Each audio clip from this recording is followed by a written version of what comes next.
Allez, comme tous les week-ends, tous les dimanches où il n'y a pas de Grand Prix, on se retrouve pour le résumé de la semaine. Avant de faire le résumé, je vous invite à vous abonner à mon Twitch, TibF1.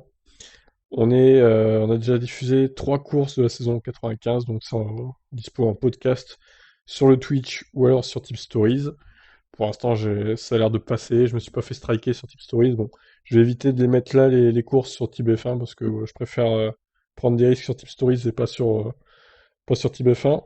J'ai déjà un strike, donc on va se calmer. Donc voilà, je vous invite à follower le Twitch si vous êtes dessus, pour être tenu au courant des lives de diffusion. Je fais aussi des diffusions sur Gran Turismo Sport, tout ça est dispo en replay, au pire sur Tipstories. Je vous invite évidemment à rejoindre également Tipstory.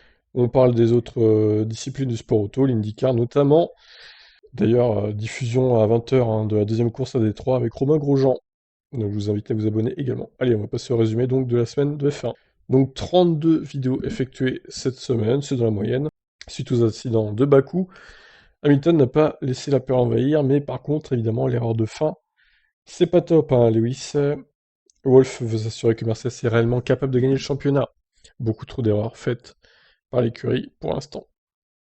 Bottas est perturbé par son week-end très compliqué à Bakou. Alors, il pense à un problème de châssis. Bon, ça, c'est un peu la solution de facilité, hein. Ils disent tous, ah, j'ai un problème de châssis, il faut changer le châssis. Je crois que c'est plus mental qu'autre chose, hein, quand c'est comme ça. Leclerc critique la lenteur du déploiement de la SC. Et oui, parce qu'a priori, il leur a mis 1 minute 30 pour intervenir à la safety car pendant que Verstappen était dans le mur. C'est un peu long quand même. Toast, pardon, pas test. Toast en sens Gasly et Tsunoda, après un résultat sensationnel pour AlphaTauri à Bakou. Pas un mot par contre, hein, sur l'insulte envers l'ingénieur, donc bon. Les victoires viendront bientôt pour Ferrari selon Charles Leclerc. Alors moi je pense que non, parce que honnêtement cette saison il n'y aura plus de circuit urbain. Si peut-être Jeddah à la limite, mais bon ça sera l'inconnu pour tout le monde Jeddah. Il n'y a plus Singapour, donc Singapour ils auraient pu briller encore Ferrari je pense. Mais le reste des circuits ça s'annonce un peu plus compliqué. On verra. Peut-être Red Bull Ring, on verra. C'est un circuit assez sinueux, la Hongrie aussi, à la limite. Mais bon, ça va être assez limité. Verstappen veut que Red Bull développe la voiture 2021 jusqu'au bout. Bah, ça serait mieux, effectivement, quand on joue le championnat, oui, d'avoir une voiture qui est développée jusqu'au bout. As n'est plus dernière du championnat constructeur issu du Grand Prix de Bakou. Bah oui, c'est Williams maintenant qui a pris la dernière place. Magnifique, là, franchement. Malaisie, Qatar, Turquie et Chine sont sur les rangs pour remplacer le Grand Prix de Singapour. Et Suzuka et Interlagos qui sont également sous le coup d'une annulation. C'est pas encore officiel, mais à mon avis, surtout Interlagos, vu que le virus est assez virulent au Brésil. Alors peut-être que depuis ça s'est calmé, mais bon, d'après les dernières semaines, c'était compliqué quand même, hein. Bon, on verra bien. En tout cas, ça serait bien d'avoir un nouveau circuit comme le Qatar, oui, pourquoi pas. Ross Brown a bien aimé les 2 derniers tours de Bakou, un avant-goût des courses sprint. Bah oui, il y a eu du spectacle et tout, mais en même temps, sur 2 tours, fallait pas s'attendre à autre chose. Le circuit de Jeddah dévoile virtuellement des photos de son paddock F1 et de ses stands. Ouais, bon, voilà. Pas grand-chose à se mettre sous la dent, un petit plan de communication du circuit, quoi, pour ne pas oublier qu'il existe. Rosberg pointe du doigt la sécurité du tracé de Bakou, notamment au niveau des stands. Et oui, parce que si Verstappen s'était bouffé le mur des stands plutôt que le mur de droite, ça aurait pu faire très mal. Bon, c'est pas le cas, heureusement. Verstappen l'affirme, dans la Mercedes, il serait 2 dixièmes plus vite qu'Hamilton. Alors ça, c'est la déclaration, on va dire, arrogante du jour, de la semaine pour Maxou. Ouais, bon, je suis pas sûr de ça, hein, quand même, hein. C'est lui qui le dit, hein. Ferrari dévoile son nouveau PDG qui officiera à partir du 1er septembre 2021. Bon, ça c'est plus pour diriger l'entreprise que l'équipe de F1 du coup. Mika Hakkinen revient sur le Grand Prix de Bakou et pense qu'Hamilton va devoir surconduire pour compenser le léger manque de performance de la Mercedes. Je suis plutôt d'accord avec son analyse. Jost Capito devient le team manager de Williams en plus d'être le PDG, donc le mec va tout faire, il va tout faire chez Williams, c'est magnifique. Franz Tost évoque encore le bon week-end de Grand Prix de Tsunoda à Bakou. Ouais, on sent qu'il y a Honda derrière, hein, qui pousse pour qu'on dise du bien de Tsunoda. Ouais, bon, j'ai un peu de mal avec Tsunoda, moi. Selon Eddie Irvine, Verstappen est le plus rapide, mais Hamilton reste le meilleur. L'analyse de la semaine d'un ancien pilote de F1. Ouais, bon, ils donnent leur avis, hein, ils ont le droit. Ça n'engage que Helmut Marko coupe court aux rumeurs envoyant Gasly chez Alpine. Alors effectivement, Gasly aurait finalement 2 ans de contrat Donc on peut penser qu'il sera encore là en 2022 chez Alpine, chez AlphaTauri, je vais y arriver, et en 2023 aussi du coup. Son contrat se terminerait fin 2023, sûrement. Donc vous me dites, oui, mais les pilotes F2, qu'est-ce qu'ils vont devenir? Bah oui, je sais bien, mais bon, après voilà, c'est pas de bol pour eux, hein, c'est un mauvais timing, mais bon, que voulez-vous? Est-ce que vous préférez avoir un pilote random d'un autre pays ou avoir Gasly chez AlphaTauri?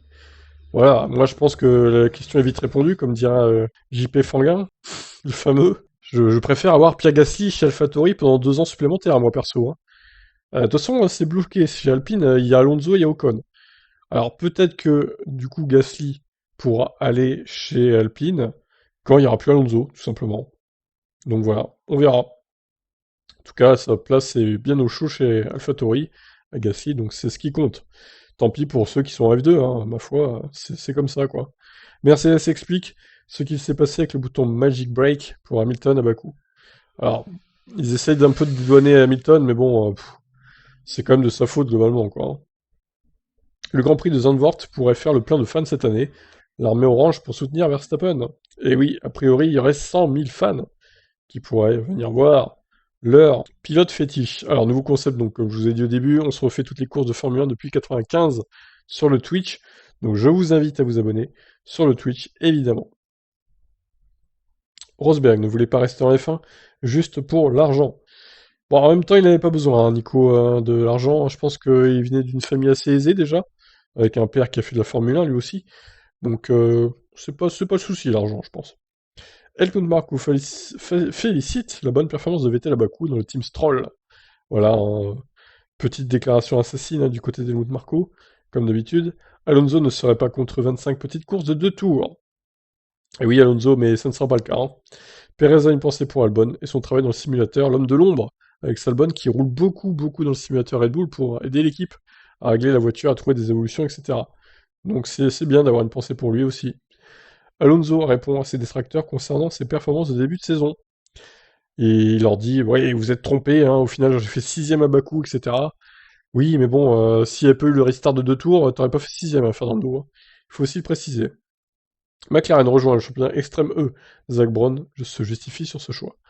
Bon, le choix est vite fait parce que finalement c'est une petite discipline de 5 courses seulement.